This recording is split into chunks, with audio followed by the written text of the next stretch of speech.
Good evening. So, from now, ako po ay ano ba?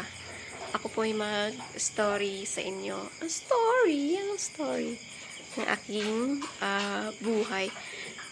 Dati po, pangarap ko lang talaga yung magkaganito. Ano rin po ako ng ibang bansa, at saka lahat-lahat na rin ng trabaho ay halos pinagdaanan ko rin. Pero dito talaga ako nalaglag sa may babuyan ko. So, bali ngayon, may dalawa na akong inahing baboy. May mga anak na sila, may mga biik na. Ito po ay 7 days. Ayun po is 22 days. So, bali po, pangarap ko lang talaga yung mga ganitong bagay noon. Pero ngayon, unti-unti ko nang nakukuha. Nakukuha? So, bali po, nagsimula po kami sa may maliit lang po talaga na, ano ba yan? Maliit na puhunan. Nagsimula po kami sa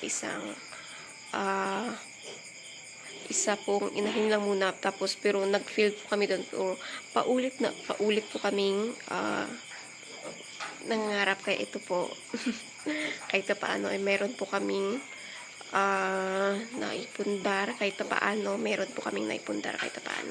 Kaya kayo po, kung may sapat naman po kayo na pera, is tip ko lang po sa inyo is magano po kayo kahit na konting business lang po. Is kailangan po talaga nating ng ating extra income.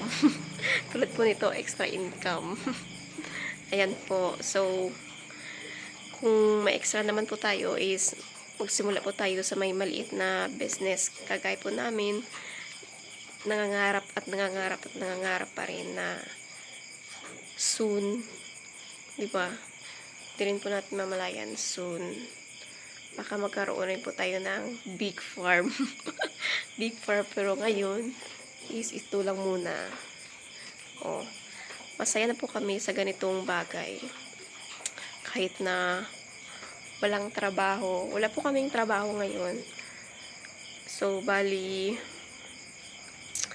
ano lang po, konti-konti lang po kami. Konti-konti lang talaga yung aming ano po ngayon, yung pumapasok na pera sa amin. Pero it's okay, kasi baka balang araw papalarin tayo ng may taas. So, yun lang po muna. Yung sa akin lang po is maglaan po tayo para sa ating mga business o ating mga pangarap, di ba? Kaya dyan lang po muna. Bye!